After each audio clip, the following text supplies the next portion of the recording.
Hiya, welcome to the second part of the video. In this part I'm going to be showing how to make the jumpsuit.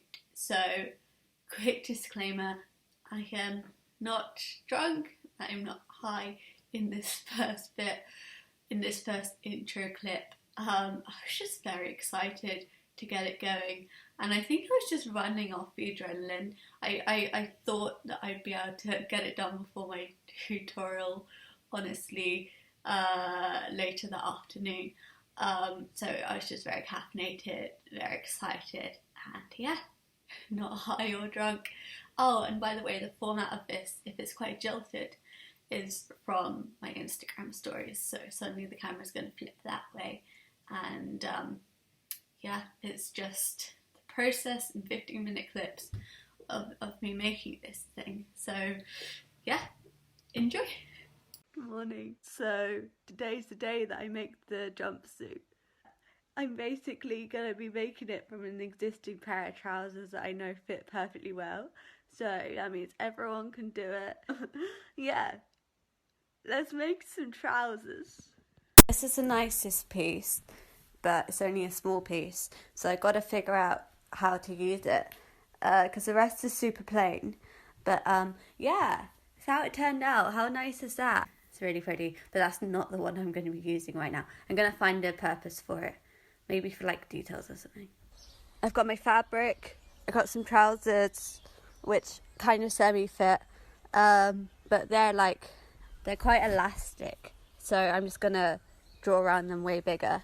But I made some out of cotton, which would have been perfect for this, which I love, and I haven't found for like 2 years. Anyway, so they would have been perfect because anyway, these are the trousers I'm working with because, yeah, they fit.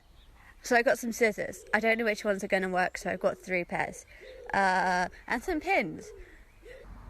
Let's make this thing. Okay, now I'm going to find the nicest bit of print. This is quite nice. I've laid my trousers out on the fabric, don't laugh, on the fold. So basically, obviously there's a front and a back to the trousers. So to get the front pieces, you fold it so you can see the front. And then, so the proper way to do this is to use a tape measure, lay it out, and then that's your seam allowance. But I want more because I mess up a lot. Now, I don't mess up a lot, I just like a lot of wiggle room to adjust stuff. So I'm just going to be eyeballing it with some chalk. And then you're supposed to pin it down, but I don't really have time for that. I traced all around it about 1 inch, with extra seam allowance on the waist, especially because it's a lot of stretch, and this is a non-stretch woven fabric. Along that blue chalk line, and now I'm gonna do the same as I did before, but for the back.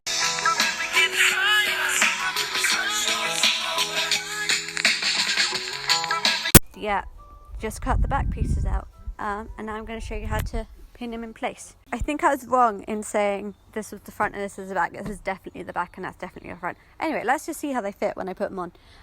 So all I'm going to be doing is pinning down this line and that line, and then that's the exact line that I'm going to sew together. So that's the first step of making them.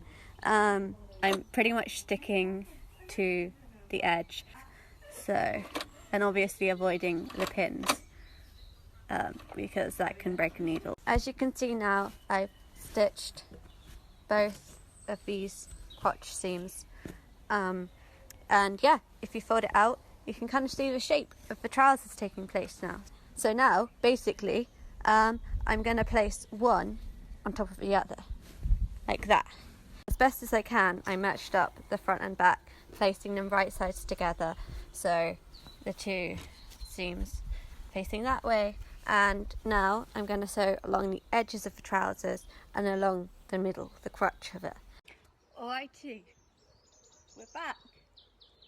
I have pinned along the edges, I pinned along the crotch, and now we're going to sew them. I'm leaving a few millimeters along the edge. Alrighty, now I'm doing the inside seam of the trousers, and what's important with this is to start in the very centre, where the two crotch seams meet up, and then and then switch it over, and so sew down here first, switch it over, and then sew down this inside leg. 70mm projector.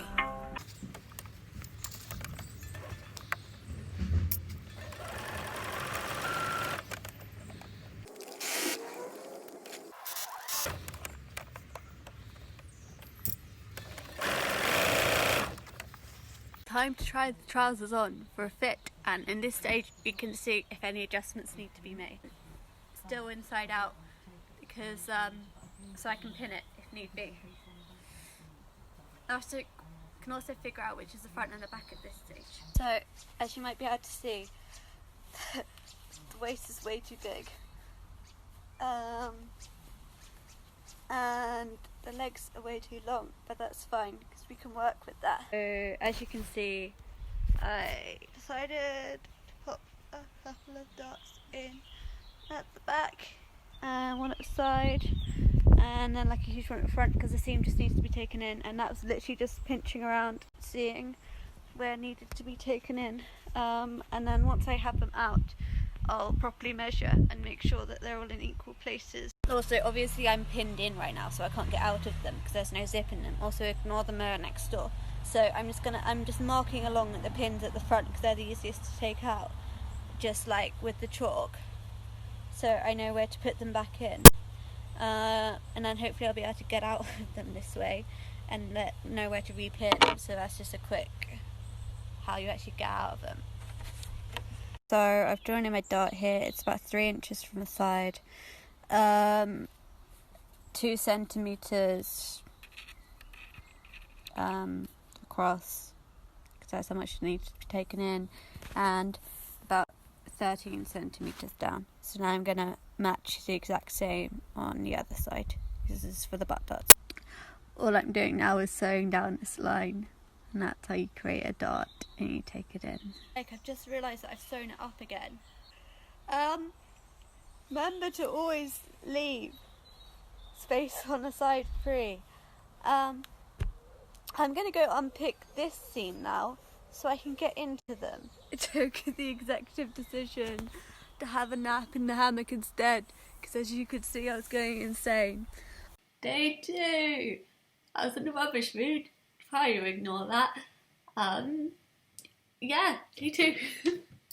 So I seem to have lost the video clip for this explaining what I'm doing, but basically I'm cutting off all the excess from the seams which I took in the previous clips when I was adjusting it to fit me. So yeah, I'm just cutting off all the excess fabric. Now I'm zigzagging along the edge to prevent the fabric from fraying. You just choose whatever size zigzag you want and go. Oh, you can also do it with pinking shears, or serger. Overlocker is obviously best, but very few people have one. Yeah, just zigzagging along literally everything till the one where I'm going to put the zip in, which I'll show you in a bit. I'm now putting the zip in, so I'm picking this back seam because that's where I want it. I'm going along that unpicked seam with a super long straight stitch, because it's just like, it's a base stitch just to hold it in place while we put the zip in. So yeah, you'll see that the stitches are like way bigger. Changing my foot over to a zip foot. I'm opening up the seam, laying the zip upside down on it and in the centre, and yeah, pinning it down as I go along. I've sewn along the entire zip, and now I'm going to lift the foot up. Now I'm at the bottom, I'm going to rotate the trousers, put the foot down again, and then sew along here like loads and loads of times backwards and forwards, just as like make the stopper and make sure it's secure. So yeah, now I'm switching it over to the other side. If I can do it on camera. I can't do it on camera, but I'm basically putting it, the crank thing, whatever, on that side, moving it over. And sewing up this side, and then that'll be the zip in. I'm unpicking those stitches down the centre to hopefully reveal the zip. I mean, hopefully it will. I really hope you enjoyed this video. Please check my channel to see part 1 to this 3-part series where I dye the fabric with bluebells, and also check out part 3 where I make the top to the jumpsuit, finishing it all off. So, as I say, if you're starting from here, I recommend you go and watch part 1 first, which is just, I think, can be called dyeing fabric. So, yeah. As I say, I really hope you enjoyed it, and do watch the 3rd part to see the completed project.